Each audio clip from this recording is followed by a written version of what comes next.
Good morning, good afternoon, good evening. My name is Tommo and welcome to my 2024 British Grand Prix post-race Chinwag race report time. Let's talk about it. A result that I don't know if anyone really saw coming. I certainly didn't. And actually, the second time I've worn this Mercedes fluorescent t-shirt in a racing context. The last time I wore it around the F1 was at Hungary last year when I went to the race and Lewis put it on pole. This time out, he wins the race. So there you go. British bias was strong with qualifying, wasn't it? The top three all being English, and wasn't quite a 1-2-3 at the end for the Brits, but decent race. Decent race. Hello everyone, thank you for joining live on YouTube. Hello Daniel, Sam, Rayner, LD Taylor, Henlo, David, KJ, Benjamin, Wheelander, Isaac, Hooded, Thopi, Cavi, Nick, Hare, Dude Edits, Seamus, Oswin, Alfie, Austin, Julia, Sploder. Thank you for joining me wherever you are in the world, live on YouTube of course, and after the fact on YouTube, which is where most of you watch. Also, thank you to anyone who's listening audio only, Apple Podcasts, Spotify, through your lugs, okay? However you choose to consume the Chinwag, it's up to you. Right, cool, excellent, amazing. We're here, we're live. We're not going to roll the intro again, but we are going to ask race rating, please. Live chat, all of you here currently, please give me some numbers, and I'll use those numbers to put together a little poll on YouTube, and then we'll get a rough idea of your race rating for the 2024 British Grand Prix. 9, 10, 9, wow, 9, 7, 10. Okay, there's a lot of 10s. Right, okay, we're starting a poll. Race rating out of 10. Plenty of you have said 10. So you got a 10, you got a 9, you got an 8, or you got a 7 or lower. What do you think? What do you think? What's your opinion of the 2024 British Grand Prix? Obviously not a sprint weekend. We got both Mercedes on the front row, 1 and 2. Max copped some damage on his floor with a little bit of rain, got caught out. And that certainly inhibited him somewhat. Still managed a P4 start though, so that was pretty impressive from Max. And then of course in the race you had the Mercedes starting 1 and 2. Lando lost position to Max. Then the rain started to come and it kind of mixed everyone up a bit. Max was struggling on pace and didn't really look like he was going to get anywhere near the podium for a lot of the race, to be honest. But then obviously towards the end we had some questionable calls from McLaren as to when to bring in Oscar, and also the tyres that they decided to put on Lando's car, which he did agree to, but we'll talk about whether that was a call that McLaren should have even allowed the drivers to make, either of them. And in the end, George Russell broke down. Would have been very interesting to see how it played out if he had not broken down, because he was right up there with Lewis. Lewis did get past him, but he was up there. He would have been part of the fight towards the end. So we were kind of robbed of that, unfortunately. But yeah, what are we saying, people? What are we saying? Race rating out of 10 for the 24 British Grand Prix. Interesting. 600 votes so far. 3% of you have given it a 7 or lower. 23% of you an 8. 40% a 9. 33% a 10. A lot of you really, really did love it. Very good. Thank you, Daniel, by the way, for the super chat. Race was amazing. 8 out of 10 first 25 laps. 4 cars racing for the win. Can't ask for more. It was very exciting. It's one of them races that there was kind of, more often than not, there was something going on. There was something going on more often than not, and especially when it started raining at first as well. You know, everyone's. It's not like in a video game when it's just rain. It's very hard to be consistent in these conditions, especially when you're up front, because you just don't know what's coming. You don't know if you're coming up to a corner that's raining or not. Silverstone's a huge, it's an old airfield, isn't it? So it's spread over a massive distance. So I was actually very impressed with how few drivers had issues, like that fundamentally, like, this is the kind of race that has DNF written all over it.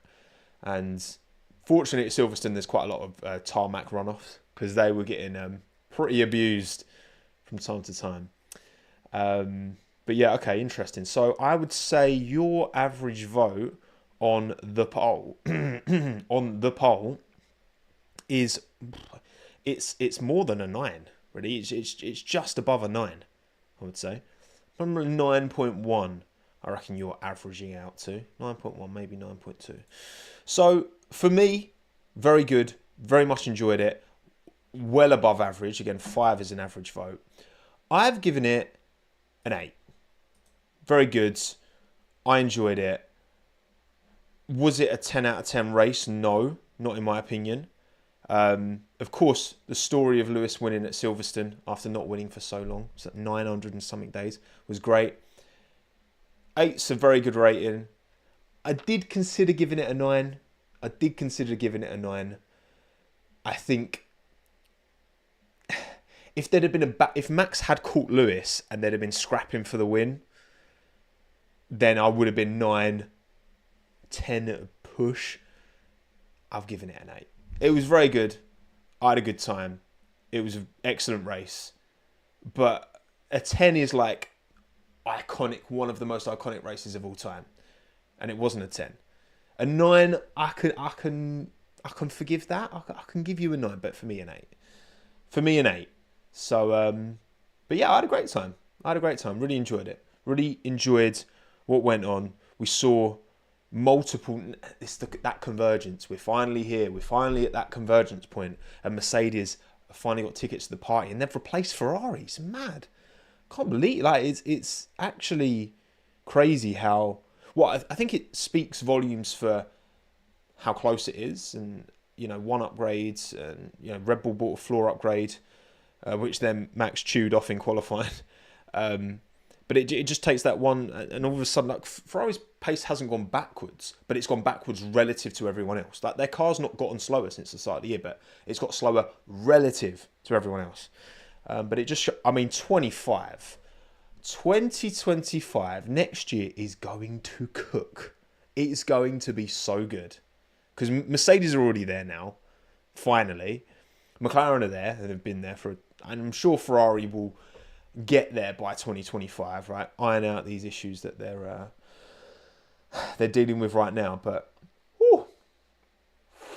2025, yeah, Ferrari are cooked right now, but 2025 will cook as a season. It'll be phenomenal. So thank you for voting in the poll. Yeah, I'd say your rating's averaging out at about a 9.1, 9.2, I would say, based off them. But I'm giving it an 8, right? Deal with it. So, here's the race result from the 2024 British Grand Prix. Lewis Hamilton wins ahead of Max Verstappen, Lando Norris, Oscar Piastri, Carlos Sainz P5, fastest lap. Nico Hülkenberg, back-to-back P6s. Who said he was washed, right? Any of you, right? This is a call out to any of you who thought Nico Hülkenberg coming back to the sport. Oh, he's washed. He's just mid. Engine mode 11. Dan, if you're watching, I know you're one of them, right? Because I've seen the receipts on Twitter. Apology form, get it out, sign it. Nico Hülkenberg, what a man. Another P6 in the Haas. Granted, the Haas did have upgrades this weekend. In fact, it was only upgraded on Nico's side. And K-Mag finished 12th, which if K-Mag had the upgrades, who knows what he would have done. Very good step forward for Haas. They had so much potential last year. They showed it in qualifying. They finally got on top of the tyre wear issues. Ayo Komatsu, team principal of the year, possibly. I mean, that ship wasn't looking great. The Steiner ship wasn't looking great, but this is the Komatsu catamaran. That's a boat, isn't it? It's like a type of aquatic vessel. Is it a catamaran? I feel like it is. The Komatsu catamaran. Anyway, Lance Stroll P7, Fernando Alonso P8. I'm going to say, I think this is Lance's best run of form since the first half of 2020. I think this is his best run of form since the first half of 2020. Which, credit where credit's due. Finished ahead of Fernando. Qualified ahead of Fernando again as well. Alex Albon P9, very happy with that. Very happy with a good day for Williams as well. Could have been double points, close to 9 seconds off. Sargent was off Sonoda in the end. Yuki P10, Sargent P11, Magnussen 12, Ricciardo 13, Charles Leclerc P14. Ferrari pitted him onto the Inters too early and were just like, No, we'll just leave him on it. He'll turn them into slicked immediates. Or you know when it's like you wear it down so much. Either way, it was the wrong choice. Valtteri Bottas P15, Ocon 16. Terrible day for Alpine. Worst day for Checo Perez P17. They did put also him onto the Inters at pretty much the same time as Leclerc, and also left him on the Inters. Just the Red Bull side, Checo side of the garage just kind of gave up today, and they were just like, no, we're just going to focus on Max. And you say it's Leclerc's call to pit adaptive. I've seen Charles post race. He said it was a collective call to kind of come in based off the information he was being given. I remember Mercedes told Lewis to pit for Inters, didn't they? I remember during the race, and Lewis was like, no, we're staying out. It's always a joint thing. And again, we'll get onto that a bit more with McLaren. So, and Science is pink for fastest lap. Just so you know. Thank you, chat, for informing the people. Joe going UP18, honk. He started on the soft, which was the wrong tyre. Him and Ocon both started on the soft. And they just had, they had pace for about 5 laps, and then it just fell. And he ended up 2 laps down, did Joe going 2. Damn. And George Russell, car broke down. Big L. And Pierre Gasly didn't even start the race. Was it a hydraulic? No, gearbox issue. Sorry, gearbox issue. Pink, purple. Look, tomato. It feels horrible saying it, that. Tomato. You Americans, this is something else. Oh yeah, now Valtteri's stone dead last in the standings, as you can see. Behind Sargent now, because Logan got his P11, which is not reflective of how the season has gone. But when the team stinks, and Sauber really stink right now, that's going to happen. They are. It's not good, is it? It's not good. No wonder Carlos has chosen to not go in the Audi direction, because oh my god. Because Audi can make a good engine, but if the chassis is trash, then you ain't going nowhere. Thank you, William, for the super chat, by the way. Nico W, more points in 2 races than Checo's last 6. Ooh. Yeah, and you know what? Checo's survived. He's hanging on to P6 by a thread here because, well, without George Russell's DNF, he would have jumped Perez. Perez would be 7th in driver standings. And now, with Lewis's win, Perez... I've got no reason to believe he won't. He will finish 8th this year in the driver standings behind everyone else in that top 4 teams. It's a tough watch now, man. It's a tough watch. Not gonna lie, but Max still manages to extend his lead at the front. 255 to 171. So that is maths 84 points. Yeah. 84 points. 84 points between Max and Lando. Charles, is that 3 races in a row of nil points? I believe that's 3 in a row for Charles, nil points. And Disrupt, thank you for the super chat. Charles made a deal with the devil for Monaco and sold his soul. And that appears to be true. That appears to be very accurate. In fact, I'm going to get up the old 24 F1 wiki. Just so I can glance at that, because that is now 3 in a row, isn't it, with Charles? I guess, yeah, Austria sprint, I suppose. So he got 5th in Spain. So it's 3 in the last 4. Retired in Canada, P11 in Austria, P14 in Grand Bretagne. After such a good start to the year, Charles. Pain. But you know what? Charles followed the passion of Ferrari. And this is the price he's paying for it. So you're going to be a passion merchant, Charles. Then, it's just... I feel for you, Tifosi, and Charles fans in particular. It's funny seeing Matt get so triggered by it, because, you know, he's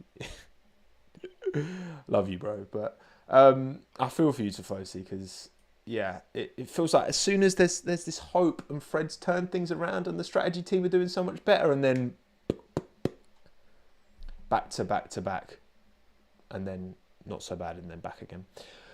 Tough. Thank you, Ajinkya as well for the Super Chat. Pinkham was right about Lewis winning. Yeah, they had their little kid beforehand being like, yeah, Lewis, you're going to win. And, I mean, I know I predicted Lewis win. I got it wrong like 2 weeks ago, and you called me crazy. Oh, British bias. Didn't predict him to win this time. Predicted Max to win, which we'll get onto my prediction shortly. We do, Max. Come on, P2. P2, by your standards, not good enough. Not good enough, Max. First or nothing, right? That's probably what's going on in his head, though. Mentality. Thank you, Sindrea, as well, for the super chat. Did you hear Ruth Boscombe's comparison to the tired egg for Lewis versus Lando? Lando 0.2 seconds per lap, Lewis. I did not hear that, Sindrea. But yeah, you could tell that Lewis, on those softs at the end, I don't think there's many drivers who could have held onto those tyres long enough to keep Max out of even getting a sniff of DRS. Which, yeah, very, very impressive from Lewis. But then race pace has never really been in question, has it? And race management. It's his qualifying, which again, he was out-qualified by George by almost a couple of tenths. And, you know, that is the one thing that seems to be biting Lewis as of late, because outside of that, he's still on rails, isn't he? But yeah, so Verstappen ahead of Norris, Leclerc, Sainz, Piastri, Perez, Russell, Hamilton. So in terms of position change, Piastri has jumped Perez. But other than that, they're all the same. And then obviously Stroll has moved up, getting good points for Lance. And Hulkenberg's moved up as well. So he's P11 now. Thank you, Harvey, for joining Friends of Tommo. Sonoda, Ricciardo, Behrman, Gasly, Magnussen, Albon, Ocon, Joe, Sargent, Bottas. So you've had Albon move up a place, Sargent move up a place. So again, pretty good day for Williams. Very good day for Williams. And yeah, nil point for Ricciardo. It's getting a bit tight actually between the balls that race and the Haas. And I've sorted out the colours this time, remember? No more Haas in pink. 4 points between Racing Bulls and Haas now, which is it's a bit tight. Getting a bit close. And yes, it is a Colt, Isaac. That is exactly what it is, friends of Tommo. So, constructors-wise, of course, because Ferrari are fumbling, they are fumbling big time right now. They're only 7 points ahead of McLaren. So, and the ATR reset has already happened. So McLaren will be getting 80% of the allocation, whereas Ferrari will be getting 75% because that was reset before this month, like the end of last month. So it's like 7 days ago. So, yes, Komatsu cooking, indeed. And Sauber still on nil point, which is pretty embarrassing. Tough day. Tough day at the office for Sauber. And you've got to wonder, like, fundamentally, again, as good as the Audi power unit may or may not be, do they have the facility? Do they have the staff? Do they have the personnel to, you know, create a chassis that can actually be competitive? I was a huge fan of Andreas Seidel when he was at McLaren, and you got to say, I think Andreas did certainly lay the groundwork there, because I think a lot of the improvement that they made last year in the middle of the season would have been on the back of Seidel's, that Andreas. I was in two different Andreas and Andres. But at Sauber, there's I don't know, maybe there's a lot to overturn here, but the impact has been minimal, if not, not good. Not good at all. Thank you, Lucas, for the super chat. Did you see that Lando slipped too far in his pit box? We did indeed. Mechanics had to reposition themselves and lost crucial time. Yes, the jack hop at the front was obviously. I mean, that cost him a good cut. I reckon a couple of seconds. Just the time of everyone to move, and then everyone's going to be a bit flustered. They couldn't adjust Lando's front wing angle as well, which typically they do when you're going from inters to slicks. They'll change the front wing angle to compensate in terms of like downforce, and maybe that somewhat accounted for Lando's, you know, inability to close up to Lewis more / hold off Max more. Probably somewhat, but I don't think significantly. I don't think enough to have actually made a difference. I still think Max would have passed Lando. But if you combine Lando not cocking up that pit stop by just braking a little bit too late or locking, whatever he did, to overshoot, and the front wing change, who knows? Butterfly effect, maybe. But I think catching Lewis is one thing. Then overtaking him would have been... I mean, Lewis would have been full on elbows out, and rightly so. But we'll never find out, will we? And thank you, Harvey O'Shea, for joining Friends with Tommo. The Colt. There you go. Love it. Love to see it. Sweet. So, yeah, in terms of position change, none apart from, again, Haas. They're already ahead of Alpine, but they just jumped up more so. Is that 20 points over 2 weekends now for Haas? I think it's about that. Well done, Haas. They cooked. Okay, cool. Let's reflect on predictions. If you were here on Thursday, thank you for joining me on Thursday. If you weren't here, then make sure you subscribe to the YouTube channel or Apple Podcast, Spotify. Do whatever you need to do to make sure you always get these, right? Rate 5-star, like the stream. Tell me in the comments how washed I am, because hygiene is very important to me, so being washed is a compliment. So let's look at my predictions that I made on Thursday. And to be honest, I've not had the best time, okay? So we go 5, race winner, banger drive, banger team, clanger team, right? 5. I'll give half points if you're like close. And to be honest, I kind of half point for a Ferrari. They didn't do well, but Sainz had a pretty solid race. So he's like the saving grace. Otherwise, Max Verstappen race winner, no. Valtteri Bottas, banger drive, no. Lando Norris, clanger drive, no. Banger team Red Bull, no. Look at Checo. Clanger team Ferrari, I'll give myself half a point because they really... Charles Leclerc. Tough. So yeah, I'm giving myself half a point for that, okay? I think that's maybe being a bit generous. As for you lot, well, we also do your predictions, of course, in the pre-poll. Oh, yeah, the poll I posted earlier was the wrong poll. So I had to take it down and put it back up again. So sorry to anyone's vote who might have got missed out. Those are my predictions. Your predictions were slightly better. Race win, Lando? No. Banger drive, Lewis? Absolutely, he's up there. So you get a point for that. Clanger drive, Checo? Absolutely, he's up there, so you get a point for that. Banger team, McLaren? Hell no. Clanger team, Aston Martin. No, that's actually pretty good. Double points, both in Q3. By their most recent standards. Pretty good. McClanger, I like that. Let me tell you what, McClanger. Tom McClanger. Thank you, Safe, the super chat. Congrats to Hamilton, most winning seasons ever. Is it 17 years since his first win? Pretty impressive. And only win after 300 races, only one podium from 200 as well. Verstappen driver of the day. Definitely up there. I think the fact that Max was able to feature so much that he almost won it at the end speaks volumes for the quality of Max Verstappen, because that car was tough. That Red Bull was not quite at the races as it has been typically. Checo is a bit of a free point by this stage, to be honest. We'll see how long that lasts, because it's increasingly painful to watch, truly. But there you go. So those are your predictions. You get 2 points out of 5. I got half a point out of 5. So well done.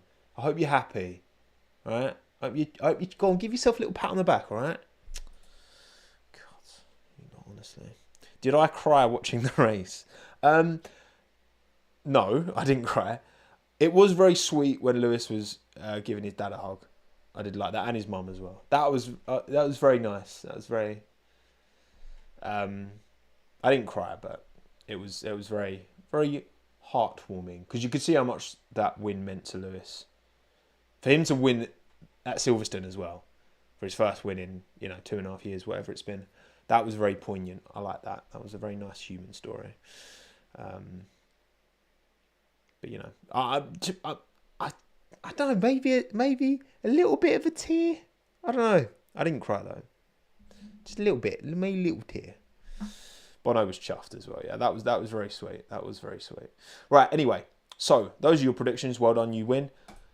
What about my bangers and clangers for this weekend's 2024 British Grand Prix? Well, banger drives, tough one, right?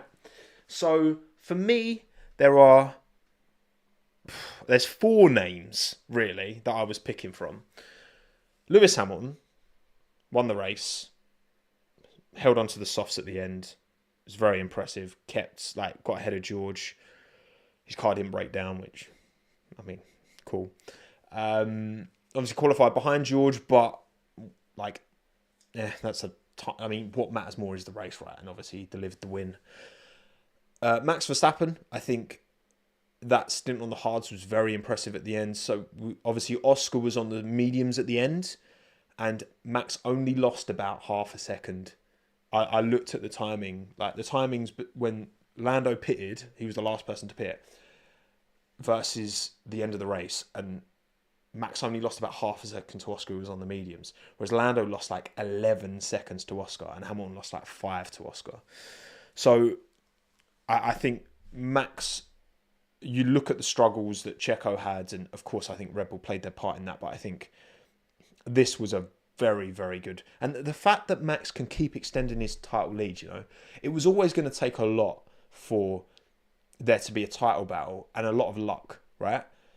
And there has not been a consistent second best, because when Max isn't winning a race, well, it's either George winning, or it's Lando, or it's Carlos, or it's Lewis, right? It's someone else, and there's not this consistent. Yet Max is always, like, apart from in Austria, with the contact, still finished 5th. Like, he's still getting onto the podium, and he's still picking up those points, and he's still picking up. He's not necessarily winning every race now, but he's always up there. It's like, well, apart from this weekend, Paul Aaron, right, in F2, first 7 weekends prior to Silverstone, leading the championship, but hadn't got a win, but was on the podium at least once every single weekend. So I think it's that consistency of Max Verstappen that is easy to overlook.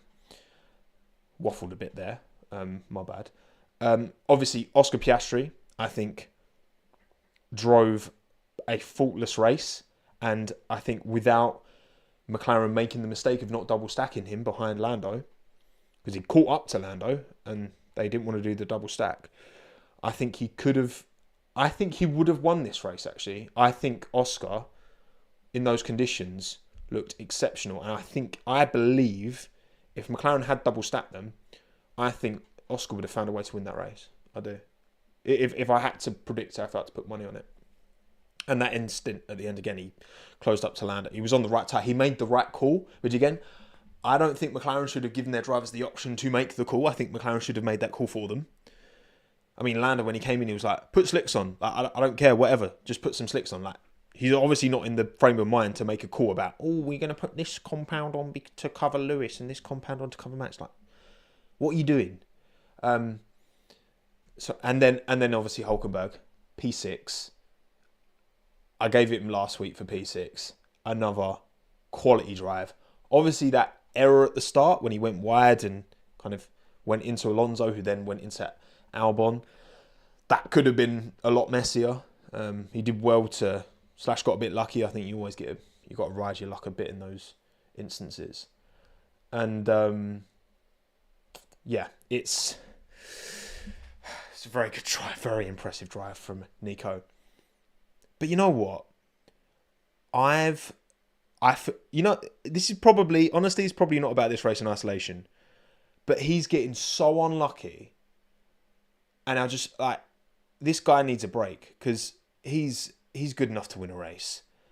I'm giving it Oscar, because I think he held up his end of the bargain completely. Yes, of course, qualifying, started P5, not amazing. But in that wheel-to-wheel battle, he made his way past the Mercedes, as did Lando. He caught up to Lando. The rain came. They stiffed him. And I think Oscar didn't put a foot wrong. And he was closing up at the end. And he made the call onto the medium as well. So I'm giving it Oscar. I'm giving it to Oscar Piastri. I think he deserves banger drive this weekend. Clanger drive, I mean, I'm not going to waffle about this one. It's Checo. You can't make that mistake in quality. I didn't actually realise until after qualifying that he spun on his out lap. He wasn't even on his push lap when he spun and put it in the gravel. Bro. You got to laugh, man, because it's so bad. It's so bad. Like, and then obviously in the race, Red Bull didn't do him any favours, but he should not be back there. And like, it's just, Max almost won the race. He almost won the race, and Checo made zero progress. This square peg will not fit into this round hole. However hard Christian Horner tried to push it in, it's not working. It's not working. But also, I don't think Red Bull see a clear and obvious alternative that's going to be able to jump in and do a significantly better job, because otherwise they would have swapped him already, surely. I'm not being funny, right? We talk all about this car, this car's focused towards Max. Max knows how to get the best out of this car. He likes a very on-the-nose style, okay? There are other drivers who like a very on-the-nose style. Charles Leclerc, right? Famous for liking a very on-the-nose style. Carlos Sainz is actually known for not really liking a very on-the-nose style and likes a bit more understeer in his car. Well, if you put Carlos Sainz into that Red Bull, surely he's going to have similar. I think he'd do a better job than Checo. But do I think he'd do a much better job than Checo? Understanding what Carlos asked for a car versus what Max asked for a car? I don't know if he would. I still think the best option, if Red Bull want to put someone in, who they're not going to have to just try and get Charles Leclerc at Ferrari, which is not going to happen, is Liam Lawson, because he's fresh and he's green and he's new and he knows this car from the sim and he's done testing in it and he's not all these learned habits from a long career in F1. And he's shown he can handle the pressure of jumping into F1 last minute and doing a great job last year. Yes, not in the Red Bull, obviously in the AlphaTauri last year, but you can deal with that. I don't think Tsunoda's getting the seat. Like, he's there because of the Honda connection and Christian doesn't believe in him. I don't think that's an option. And even then, I think Lawson came in and was a bit of a deficit in qualifying to Tsunoda, but given he just jumped in last minute, I would probably back Lawson in that Red Bull over Tsunoda in that Red Bull. I think I would, yeah. I do. And, I mean, Yuki's had better than Ricciardo this weekend, obviously got in the points. He has his ups and downs. Last 3 weekends before this, Ricciardo had been, outperforming him. Yeah. Ricciardo. And the thing is, yeah, look, Ricciardo, Red Bull obviously have historical data of Daniel Ricciardo. So there is more reason to believe Ricciardo could come in and do a good job in that Red Bull than anyone else. But then that was a long time ago. 2018 last year, Ricciardo was racing in that Red Bull. It's been a long time, so things change over time. But either way, Checo, not good enough. You can't beach it on your outlap, bro. No. Sorry. Not good enough. Banger team for me this weekend. Again, quite a few suggestions for this one. But in terms of a team that delivered, over both cars as well, right? Because, again, the team has to do their job over both cars. And as much as Max almost won, Checo, it was terrible. And also Red Bull had to take, they pitted him early onto the Inters. McLaren, no. They might have gotten a podium, but it should have been a lot more. Aston, it's been tough over recent times. And for them getting but still behind a Haas, which is not, you think maybe a bit of an opportunity missed there, and obviously Haas only bringing the upgrade to Nico Hülkenberg's car. I have given it to Williams. I think, given where they have been the last few races, where they've looked really out of sorts, to get a P9 and a P11 with Logan and Alex, I'm going Williams. That's my shout for banger team. I think they really needed this because it was looking a bit concerning. I was starting to think, it's like Williams and Sauber like at the back on their own. But now, obviously, Alpine had a horror show as well, didn't they? But I'm saying Williams for banger team for me. And then clanger team, who clanged the most of them all. I didn't even think about another team. I just put McLaren because I think they really cocked up And I think they really let down their drivers today. And I don't think... Lando has to take some responsibility. Absolutely. But broadly speaking, McLaren let down their drivers today. So those are mine. Oscar Piastri, banger drive. Checo, clanger. Banger Williams, clanger McLaren. That's my 4. But what about yours? Well, 1,296 of you voted. It would have been more, but again, I messed up the polls and I had to redo the poll, so I'm sorry. I would have missed some of your votes, but still 1,296 is a pretty good sample size. So thank you for voting. Make sure, again, you're subscribed to the YouTube channel and follow me on Twitter at TOMMO'F1, TWOMMO, because Twitter, that's called X now. But anyway, no one calls it that, do they? So we just crack on as Twitter. And 1,296 of you voted. Your banger drive for the 2024 British Grand Prix is Lewis Hamilton. 64% of the vote. 20% Nico Hülkenberg. See P6 again. Great drive. 7% Oscar Piastri. There's you Australians, all right? You're out there. I see you out there. And 6% Max Verstappen, which again, credit where credit is due.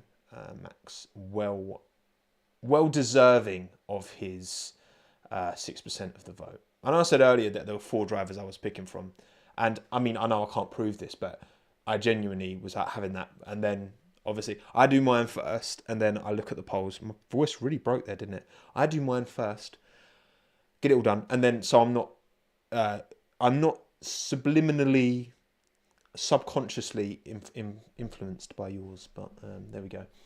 I think Max had a great drive. But yeah, well, them top 4, I'm very happy with them top 4. So well done, you lot. But 64% of the vote goes to Lewis. Clanger drive, 64% again went for Checo. 20% Charles Leclerc. 6% Lando Norris. 4% Zhou Guan Yu. Yeah, wasn't good for Zhou, was it? When you're getting double lapped, that is always a ouch. Oh, sorry, Robert. I didn't agree. I don't agree with your takes this time. That is the difference, Robert. Okay, we do not always align because we are human beings and we have our own independent thoughts and brains. It should have been more for Checo. I actually thought at first I was like, oh, I've not updated the graphics, but it was literally banger drive, both got 64%, and then P2 both got 20%. Close. Banger team for you lot. Mercedes, 47% of the vote. George Russell's car did break down. I know Lewis won the race, but also a mechanical fault saw to the end of. So I don't think Mercedes can get banger team because of that. Because that should have been a double podium, really. Well, should have been, could have definitely been. Again, I think George breaking down really did kind of rob us of a potentially more interesting, exciting end. It was pretty good, but it could have been even better, you know. 17% of the vote went to Williams, 17% to Haas. Again, the fact that Magnussen didn't have the upgrade and still finished P12, what could he have done if both cars had the upgrades? It's a fair point. And obviously a team on their shoestring budget, you know, I know it's cost cap and that, right? But it's still, you know, they don't have the facilities, right, to necessarily bring these upgrades. And they're not the only team, I'm not being funny. But has to do a very good job. 11% Aston Martin.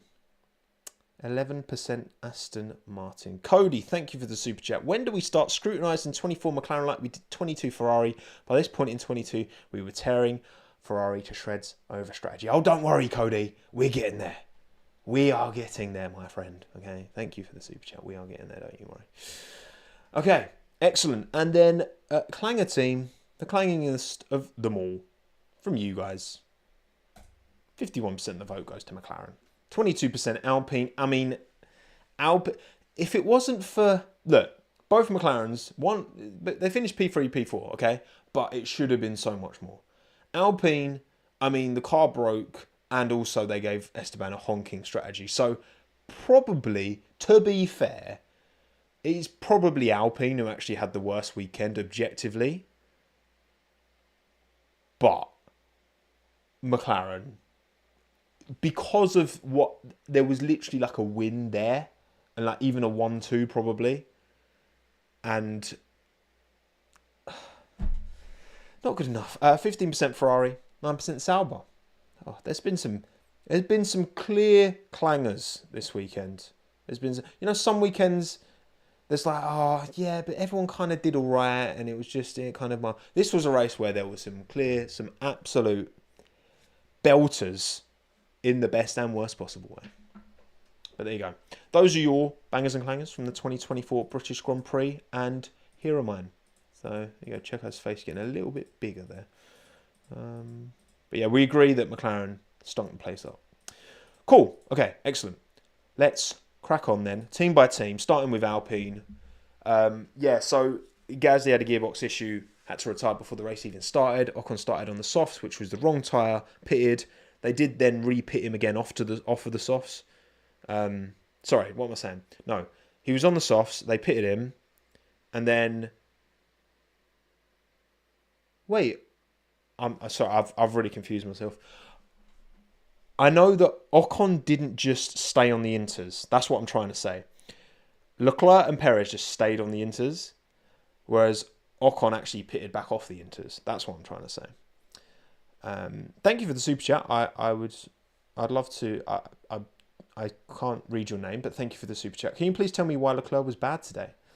Obviously a lot of the damage was done yesterday, and then Ferrari / him / I'm not collective decision. I'm not sure which. They pitted too early onto the inter, basically, which is what ended up being Perez's and Ocon's downfall today. Also, thank you, Robert, for the €2. Russell P1, quali, LHP1 in race, Merc not a banger. Well, they would be if George's car didn't break down, which is Mercedes' responsibility. So if you have one car DNF through a technical fault, I don't think you can win banger team. I think there's other teams, that Williams again, one car in the points, one car close to the points. After having some tough times recently, both cars delivered. Pit stop seemed decent. I think they deserved it over Mercedes. But yeah, not a good weekend for Alpine. It's kind of a go again thing. I think they weren't great in qualifying. It just goes to show, doesn't it? Like, Alpine have a few good weekends. Gasly got 4 point scoring finishes in a row. Was it 4? It was... I have it here. Yeah. So Monaco P10, Canada P9, Spain P9, Austria P10, and then he didn't even start the British Grand Prix. So these things can change very quickly. Very quickly. Jamie, the amount of British bias during the Sky broadcast was mad. It was... but that's the problem, right? The Sky broadcast is also the world broadcast to many. And that's the problem. Because, I'm sure for the Dutch Grand Prix, no one's going to be complaining about Viaplay being a bit biased towards Max. Because they should be. But it's because the British feed is also the world feed to many nations. That's why people... Which, I get it, but I don't think there's anything wrong with the British feed being biased towards the British drivers. In the same way that I don't think there's anything wrong with Canal Plus being biased towards Parlez-vous français. But I think that's the issue, isn't it? Obviously, as well, England scraping through into the semis and new government. Guys, it's all changed at the minute, isn't it? It's all vibes. Jeez. But yes, Alpine, the British-French team, because of course they're in Enstone. Not a good weekend for Alpine, but not really much more to say on that. The rumours around Esteban Ocon to Haas are increasing. No smoke without fire. It feels like Ocon will be in a Haas next year. But there you go. Thank you, Puff Piastri, great name, for the 2.99. Very good. Very good name, very good username. Hello, Rivethead, welcome. Good to see you. Aston Martin, on the other hand, better. What's going on here? Right, hang on. This is a good time for a poll, actually. And your race rating didn't really change too much. Let's get another poll going. Right. What is happening at Aston to cause Lance to keep finishing ahead of Fernando? I know that's really bad English, but you get what I'm saying. So Lance is fast, Fernando average, Lance average, Fernando slow, Lance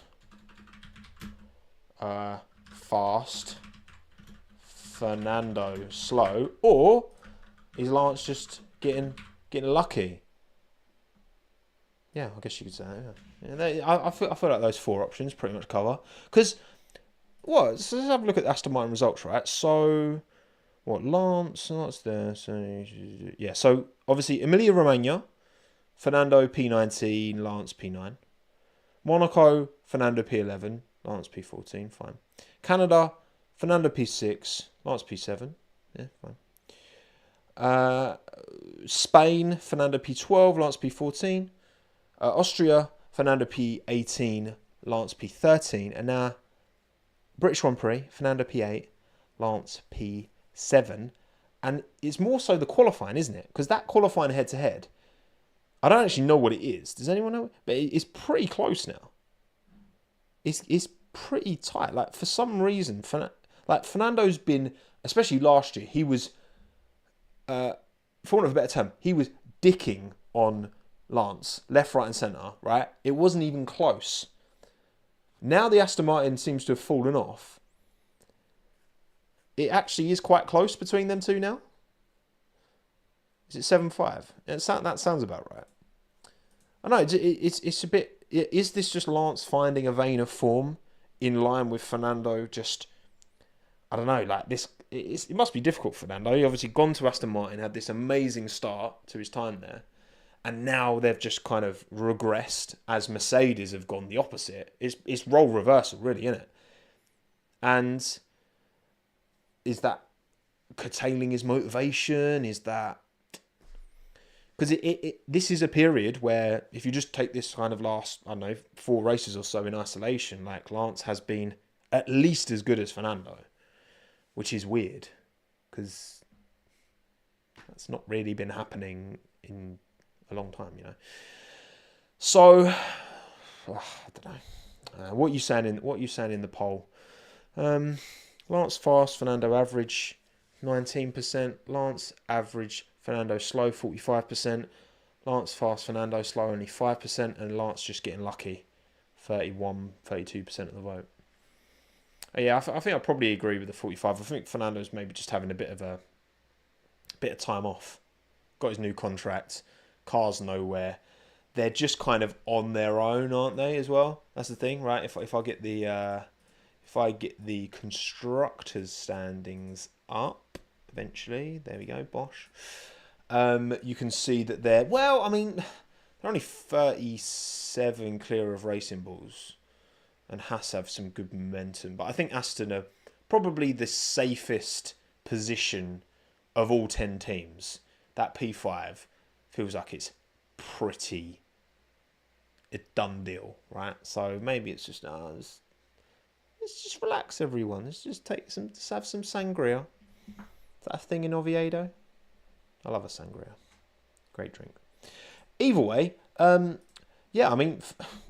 where credit's due to Lance. I mean, he's finding some performance, and Aston Martin just need to step it up. Obviously, you've got Andy Cowell joining Aston Martin, and they've been making a lot of hires. They're still waiting for kind of the second half of their Silverstone facility to open up, so that's still not fully cooked yet. They are the new Alpine, just kind of in the middle, kind of clear of the bottom lot, but not close enough to the top. So, do you reckon Sauber's safer? The thing is with Sauber, it literally takes, when you're right at the back, it takes one freak result where like everyone else crashes out and like Joe and Bottas finish like 4th and 5th.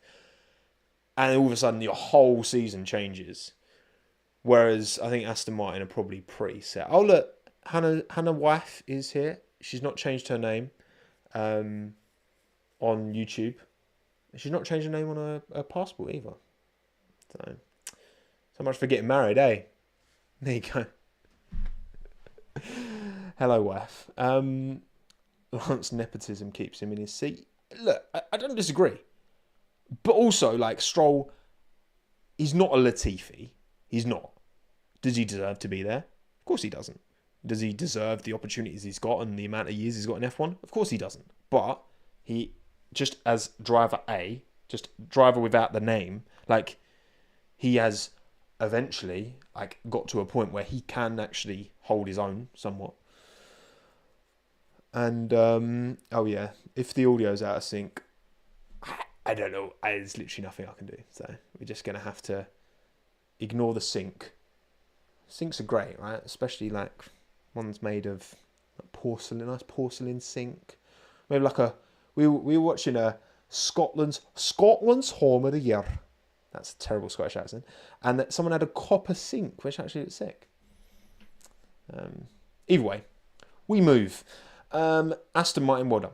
Ferrari, not so well done. Carlos had a pretty good race. The Ferrari just isn't there. It's missing something. It's missing a couple of tenths to now the top three, which it's funny how things change so quickly. So, not a bad drive from Carlos. Don't really know how to analyse his drive because he was kind of on his own for a lot of it. Obviously kept Oscar at bay for a bit. But again, that was because of Oscar's bad strategy that put him behind Carlos, and then he was losing time behind Carlos. So, yeah, tough. And yeah, obviously for Charles, that doesn't get out of Q2, P11. It's not the first time he's been P11 in qualifying either.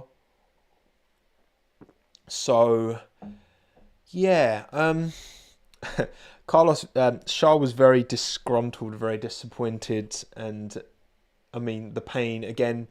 Sold his soul to get the Monaco win, but then stinker after stinker after stinker. Again, that's 4 nil points finishes in the last... 3 in the last 4 races. 3 nil points finishes in the last 4 races for Charles Leclerc. You know, it's such a shame because of all the drivers that I think Charles Leclerc is the most exciting driver to watch in like wheel-to-wheel combat of anyone. I love watching Charles go wheel-to-wheel. I think he's quality. I think his racecraft is incredible.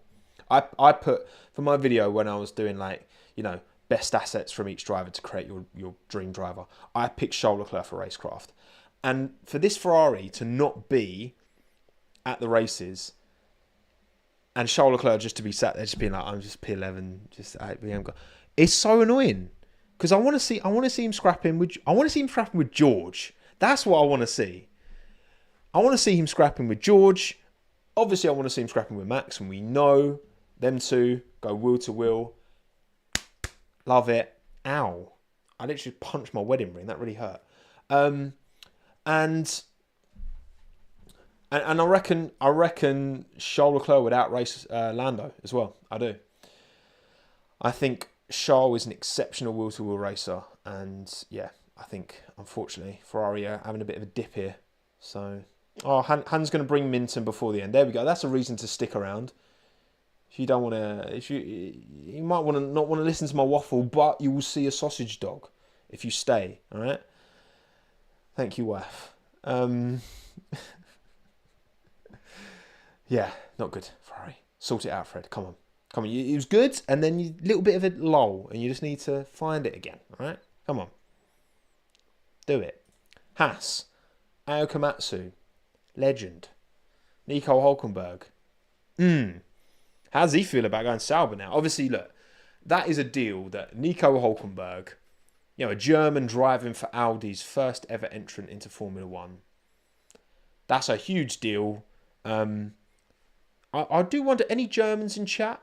Like, what is the, or maybe in the comments, let me know, like, what is the sentiment in Germany around Audi? Do you feel like there's a lot of excitement? Has there been much news? Obviously, I know Nico Hulkenberg's not the most high-profile, most popular driver.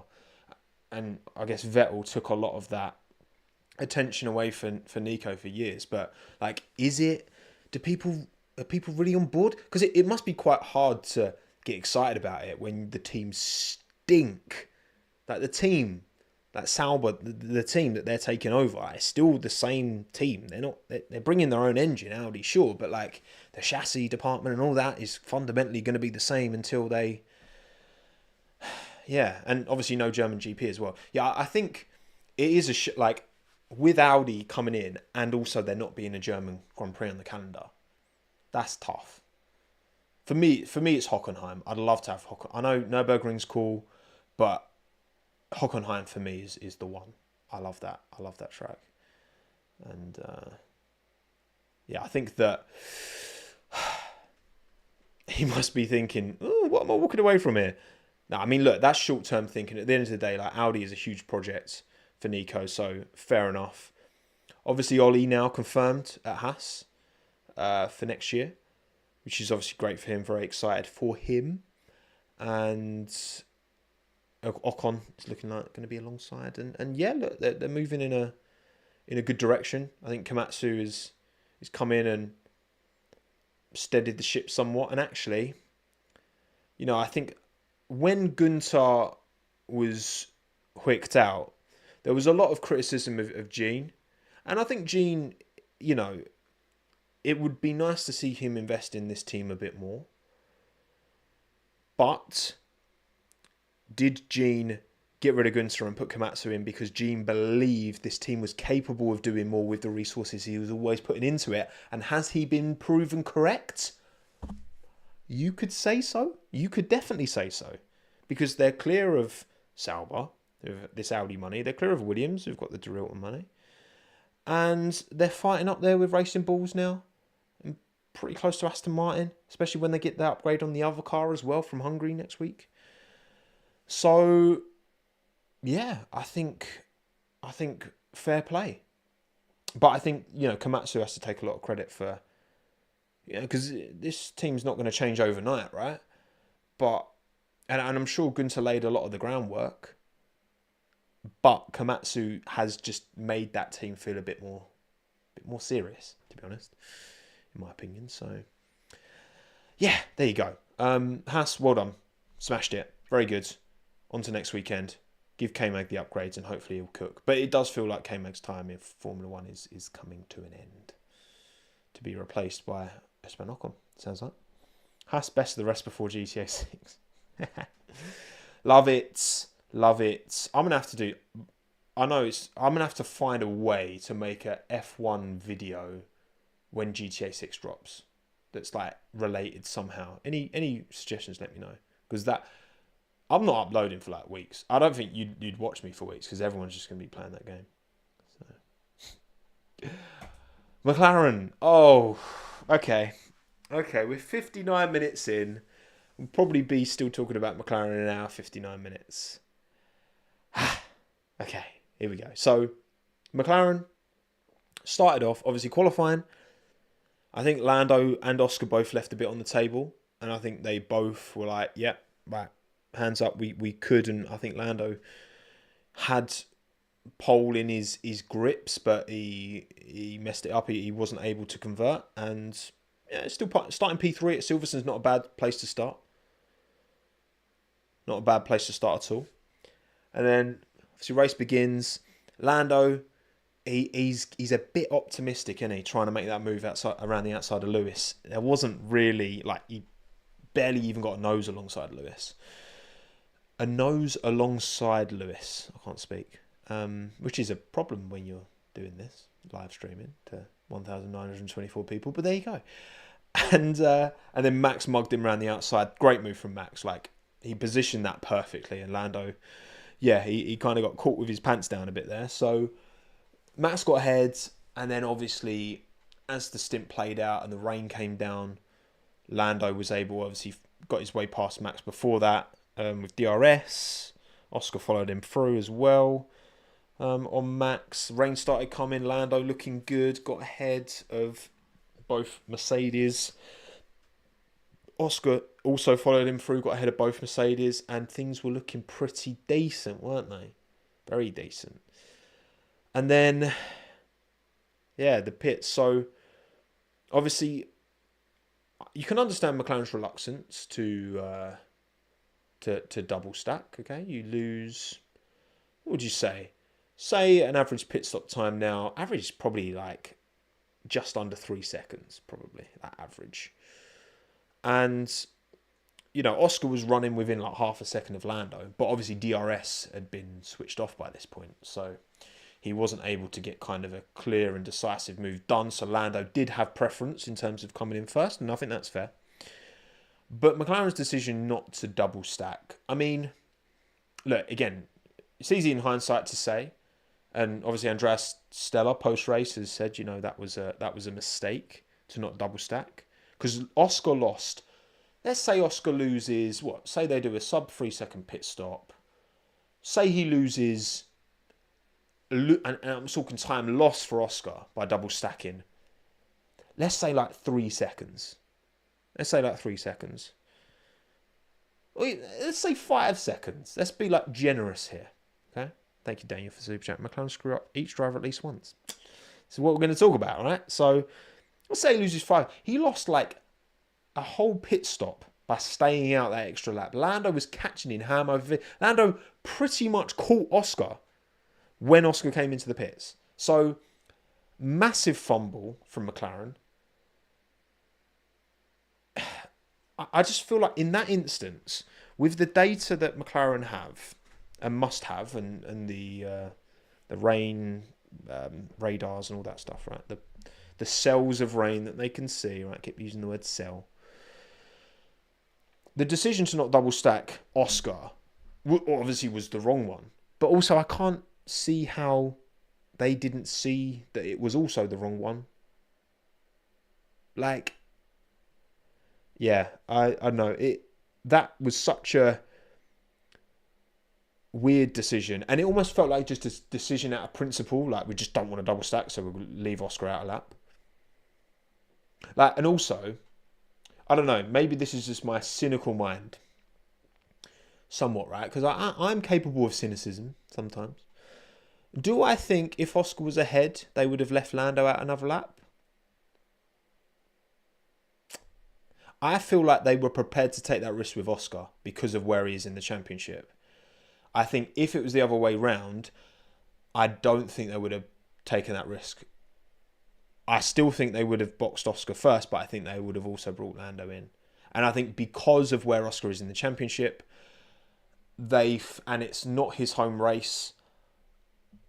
I'm not necessarily saying they did this, but I'm just saying I wouldn't be surprised if that factored into their decision making, being like, you know what, it's Oscar. He's not in a championship fight. Let's leave him out. Let's basically split the strategy. Let's leave him out, right? See what happens. Maybe it'll work out. I don't know. Would they have made the same decision with the cars the other way around? I'm not sure if they would. So that completely ruined Oscar's race, undoubtedly. Again, he lost like a whole pit stop because Lando basically caught him. And obviously then Norris is out and finally, and Oscar's stuck behind. Like, Oscar finished 12.5 seconds off of the win, and he was stuck behind Carlos for a massive part of that when he did eventually pit. And obviously Lando's at the front and doing his thing, and then obviously it comes up to box again, the second decision. And like when Lando comes in, you hear him say he's like, oh, like, it's time for slicks, right? Get me off these. It's like, time for slicks. And he's like, I can't remember the exact quote. It's like, whatever. Like, he's like, he's not specifying a compound, right? And in my opinion, in that instance, why are the team looking to the driver to specify the compound? I don't get that, right? So people rightly talk about Russia 2021, whenever it was, when Lando was out and should have pitted onto that, and it was against Lewis as well, wasn't it, of course? And obviously should have pitted. The team asked Lando, do you want wets? Do you want inters? It was kind of the other way around. And Lando was like, no, I'll stay out. And obviously that was the wrong choice.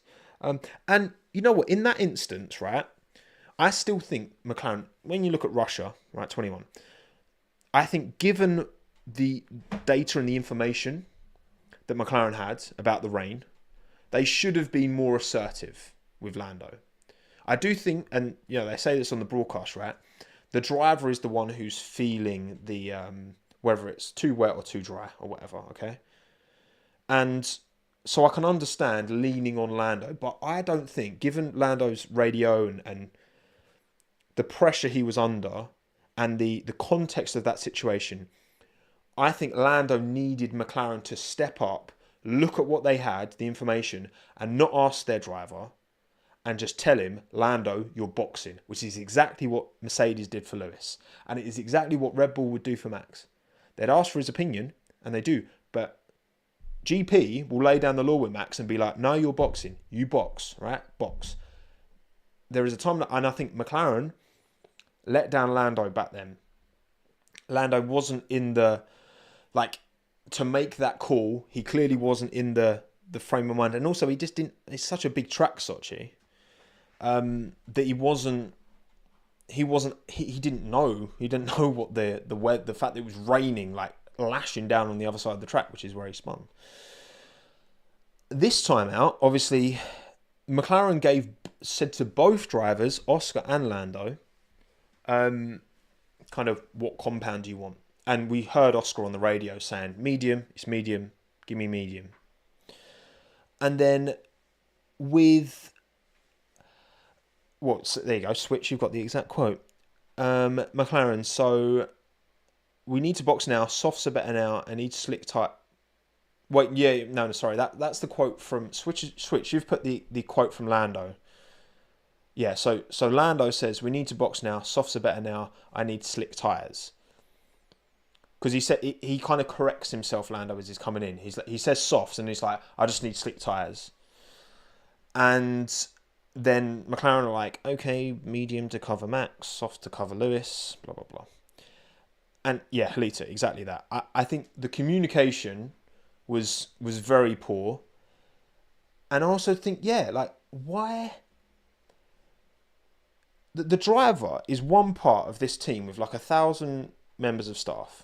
Okay, and I feel like in that instance, McLaren should need to take on more responsibility to dictate, because I don't know. I don't see Red Bull doing that with Max. I see Red Bull like Max would be like, all right, I think we need slicks, and then GP being like, right, we're boxing for mediums. Obviously, he boxed for hards because they didn't have a medium.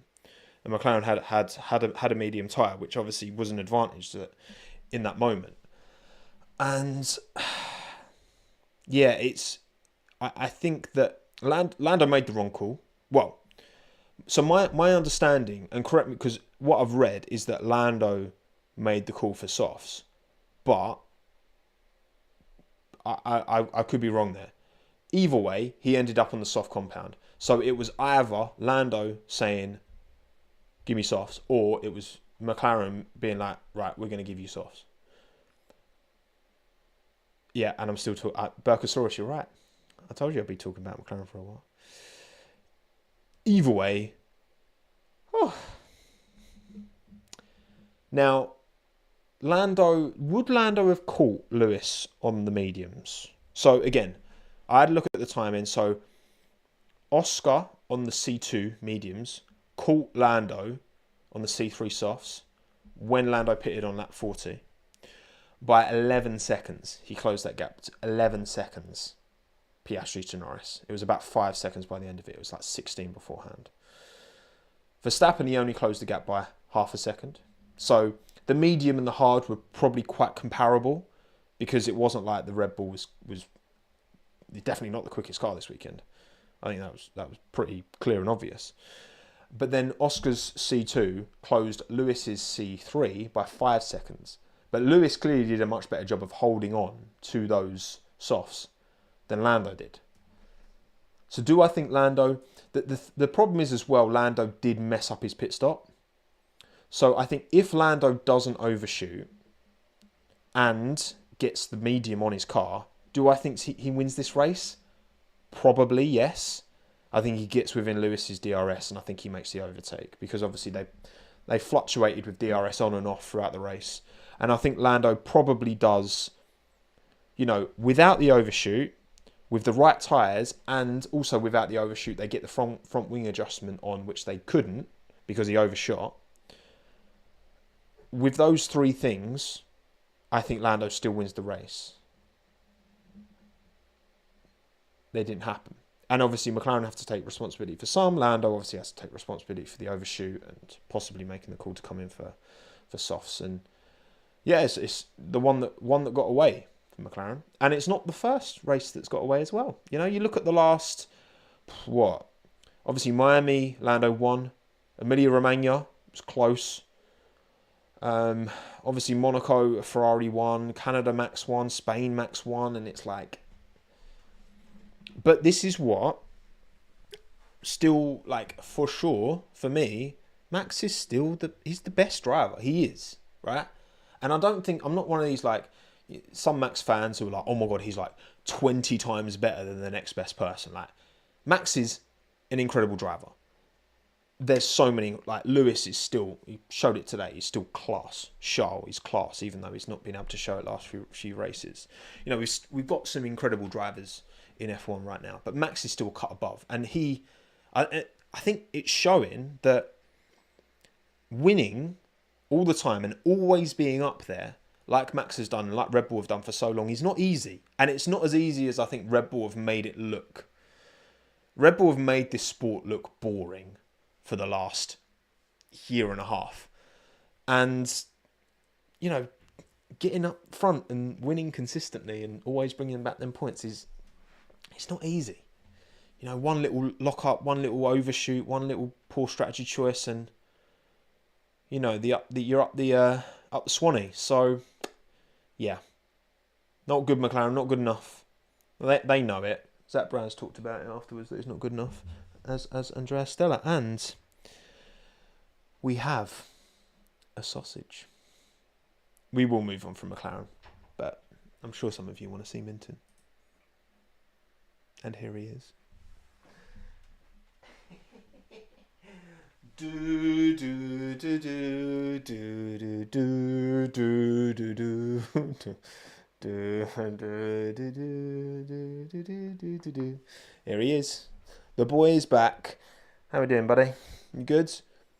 I've still got a bit of sunburn on my... Actually, I've not put him on my shoulder since I got back from a little holiday, because I got sunburn on my shoulder. Actually, it feels alright now. We have recovered somewhat. So Minton is back. Say hello to the camera, Minton. Say hello. There. You're just going to hang on for dear life. There you go. See, look, nicely balanced. Okay, if you see his... This is the stance of Minton. He's on my shoulder. But we've been doing this since he was a wee pup, so he's well accustomed to being up on my shoulder. So there you go. Thank you, Robert, by the way, for the super chat. Greetings from Sweden. Started to follow you after a friend gave me a tip, hoping you can give him a shout. His name is Oliver. Wait, I'm always reluctant to read out names because it's always something that's going to make me say some horrible word that will get me cancelled. Oliver Hamburger Holmes. That seems safe. Oliver Hamburger Holmes. Thank you, Oliver. Thank you, Robert. Appreciate it. It's dangerous doing this job, right? You say one little thing wrong and it's all gone. It's all up the Swanee, right? Anyway, right, I don't know why I've gone back to overlays. Let's go back to McLaren. Let's go back to Mercedes. Mercedes Formula 1 team. Also, just to make sure I've not missed any. I don't think I've missed any super chats. Super duper chats. Daniel, thank you for the quid. Coming home, Alex, for the £2. Appreciate it. I don't know about that. We'll see. We will see. Oh, thank you, D. Francis, as well. We'll pop back to McLaren while you read this. Kind of annoying that McLaren have had the realistic potential car to win every race since Miami, but have not been able to convert the win since. And again, Red Bull are still the best team, and Max is still the best driver, even though that car might not be the best car anymore. And it varies race to race. Of course, there isn't a single best car. You can maybe average it out, I guess. But it's changing every weekend because people are bringing upgrades so often. So, but again, look, Red Bull and Max made it look easy. But is it easy? No. And I think it's very easy to look at Max and Red Bull's dominance and be like, oh, it's easy for them. But it's not. And I think McLaren are proving that. Anyway, Mercedes. Yeah, so obviously got in for George, put it on pole. Was running well in the race. Obviously did lose position to Lewis and then Lando and then Oscar. And, you know, maybe a podium was a bit of a stretch for him. But obviously with Lando's balls up strategy, maybe it wouldn't have been a stretch for George to get on a podium, but wasn't to be for him, which is a shame. But obviously Lewis was able to deliver. Great vibes at the end. Very happy. I was chuffed for Lewis, like truly. I think when we got towards the end of the race, I was like, no, I hope Lewis holds on now, because to be fair, I really, especially when the pit stop went bad, I was really rooting for Oscar to win this. Once the race got going, and obviously I know I said in my predictions that Max win with the vibes of a Max win would have been great. But once we got going and I saw Oscar's pace, and I was like, oh, I'd love it if Oscar won this. So that'd be 7 race winners in the last 13 races or whatever, which would have been great. But once Lewis got ahead and he looked like he was going to win it, I was like, yeah, no, you know what? He's had such a difficult time at that Mercedes since the regulation change. So to see him win at Silverstone filled my heart. It was heart's here, not in the middle. Filled my heart. So well done, Lewis. Great drive from him against holding on to the softs.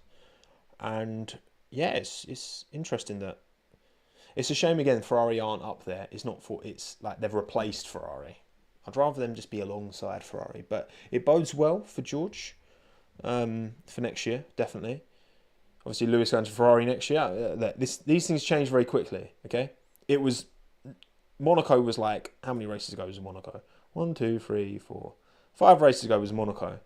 5 races ago was Monaco, and Charles won. So things can change very quickly in Formula One, and one upgrade and Bosch, and obviously we're bang mid-season now, so mid-season report is going to be coming up very soon.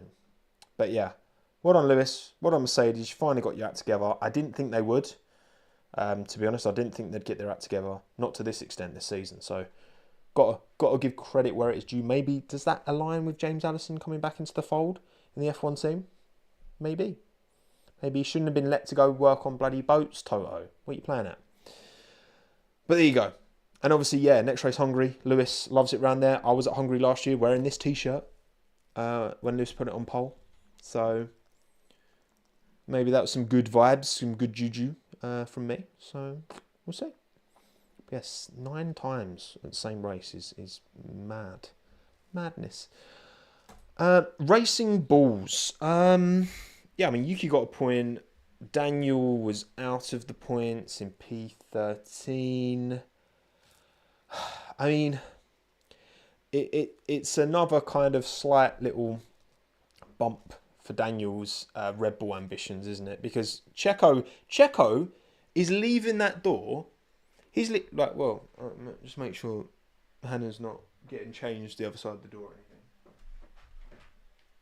No. He's leaving that door like this, like wide open, completely open. And Daniel's like, "Nah, I'm alright.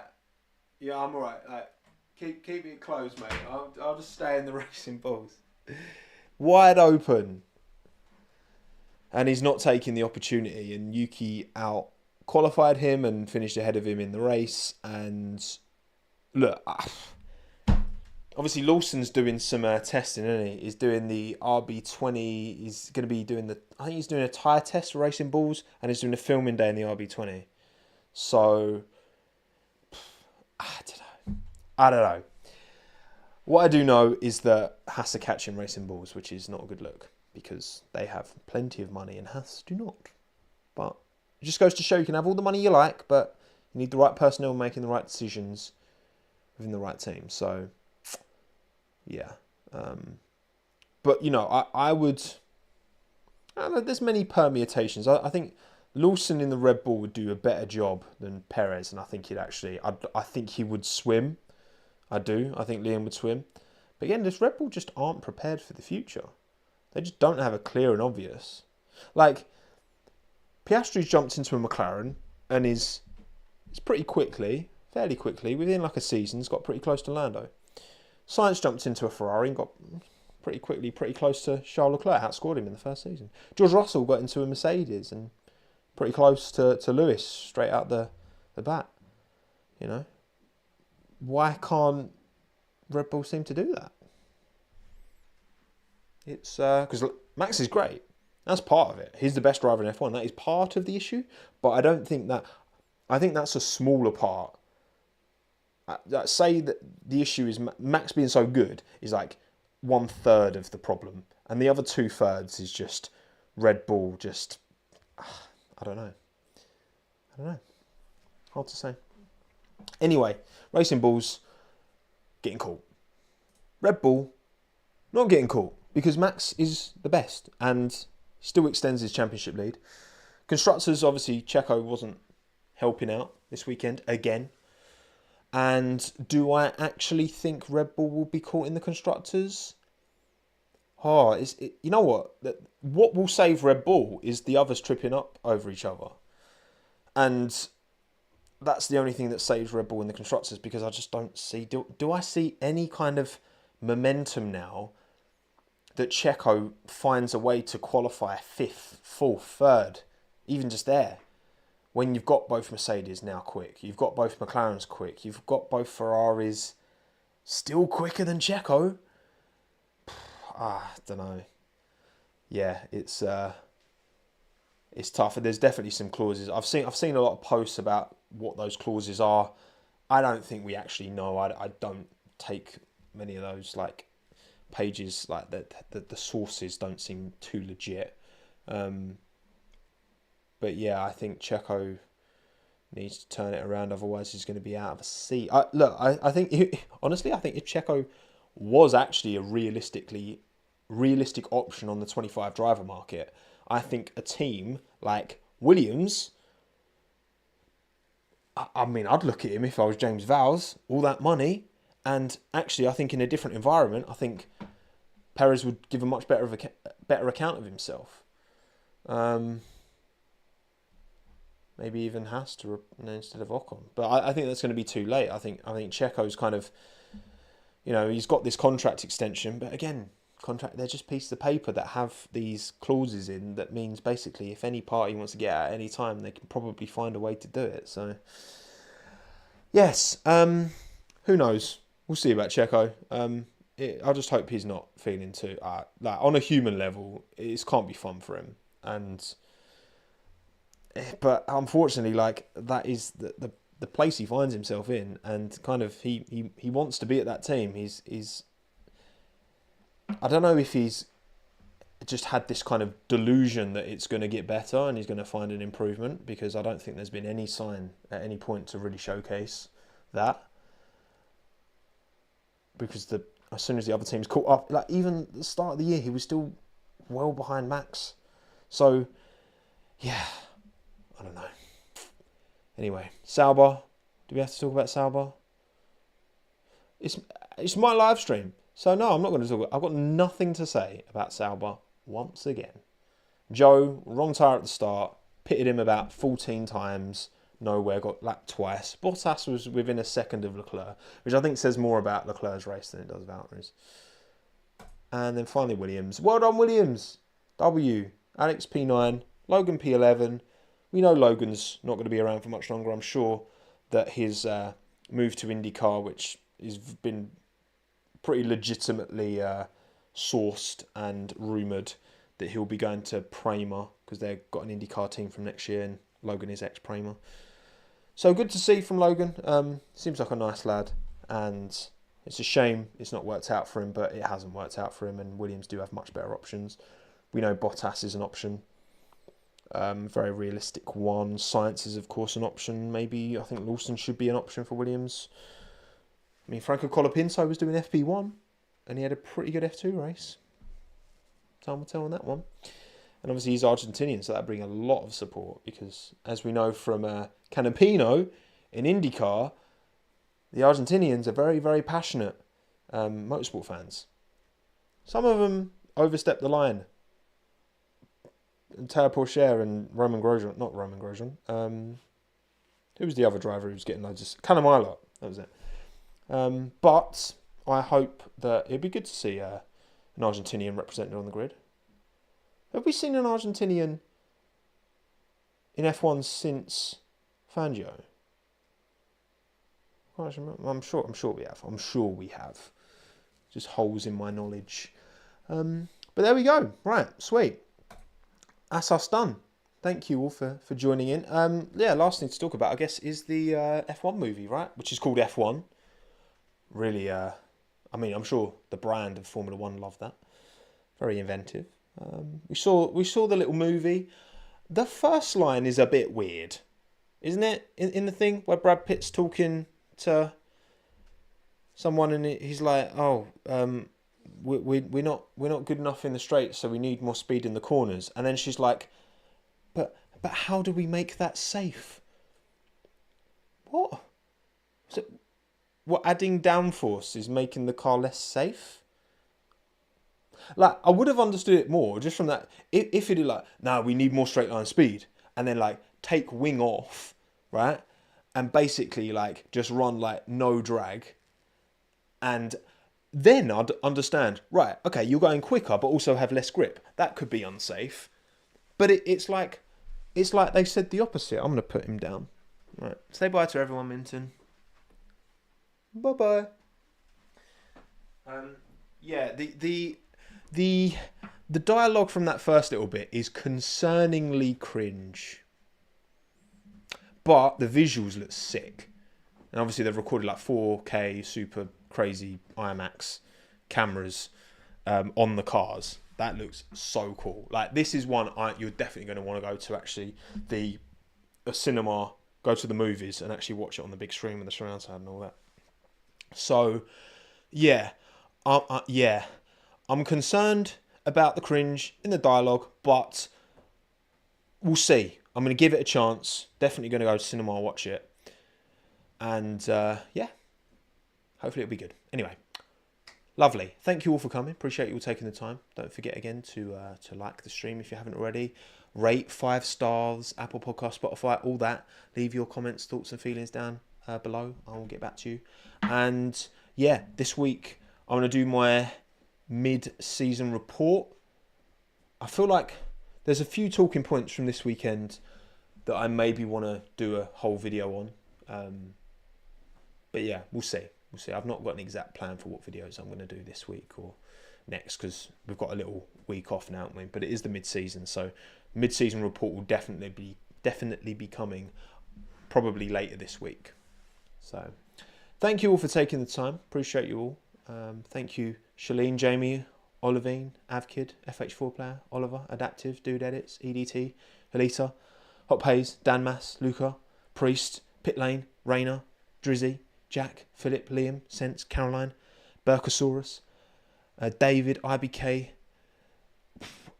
Yongva. I'm going to say Yongva. Oh, Ginger. Sorry, Ginger. You literally said it in your... you knew I'd struggle with the pronunciation and you literally wrote it there and I completely missed it. Lolly, R-Ye, Av, TB, Nick, Fabrizio, Daniel, Ali, Jack, AM, Danny, Sam, Kalina, Robert. Thank you all for coming. Appreciate you all taking the time. I'll see you later this week for a video. Bye-bye. Bye.